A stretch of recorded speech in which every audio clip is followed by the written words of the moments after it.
کہ جب وہ جس طرح اب ہمیں اللہ نے جوانی دی ہے، ماشاءاللہ ہم سب صحت مند ہیں، تو یقین کریں یہ وہ موقع ہے جس کو اللہ کی راہ میں عبادت میں بھی لگا دیں، اللہ کے دین کو سیکھنے میں بھی لگا دیں، دعوت میں بھی لگا دیں، اس کو آگے یہ وہ ہے جہاں ہم کیا ہے اپنی توانائیوں کا استعمال کر سکتے ہیں۔ لیکن جب بڑھاپا ہوگا ہماری خواہش تو ہو سکتا ہو لیکن ہمت نہیں ہوگی، ہمت بالکل نہیں ہوگی۔ میں یقین کریں اس دن میں نماز پڑھا تو سجدہ کرتے ہو نا، ایسے میرے دل میں آیا کہ میں کہ یا اللہ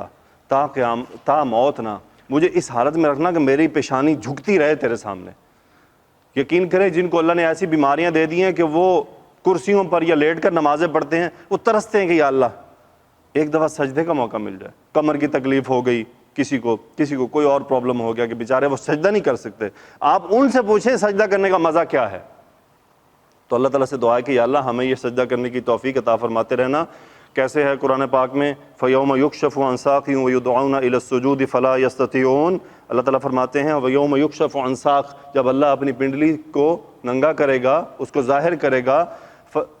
تو اس وقت جو لوگ ہوں گے وہ سجدہ کرنا چاہیں گے، فَلَا يَسْتَطِيعُونَ، وہ سجدہ نہیں کر سکیں گے۔ خَاشِعَةً أَبْصَارُهُمْ تَرْهَقُهُمْ ذِلَّةٌ وَقَدْ كَانُوا يُدْعَوْنَ إِلَى السُّجُودِ وَهُمْ سَالِمُونَ۔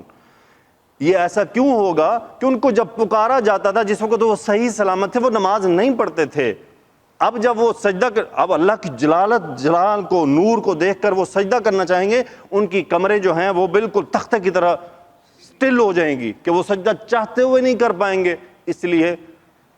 کہ جب وہ دنیا میں تھے صحیح سلامت تھے ان کو وقت کانوا یدعون الی السجود، انہیں پکارا جاتا تھا سجدے کی طرف، وہ آتے نہیں تھے۔ اب وہ تو اللہ تعالیٰ نے یہ جو ہمیں یہ صحت، زندگی، تندرستی، یہ انعام، نعمت، مال، یہ سب دیا ہے، اس سے ہم اللہ تعالیٰ کی طرف جڑے رہیں تو یہی ہماری کامیابی ہے۔ اگلی آیت کیا ہے جی؟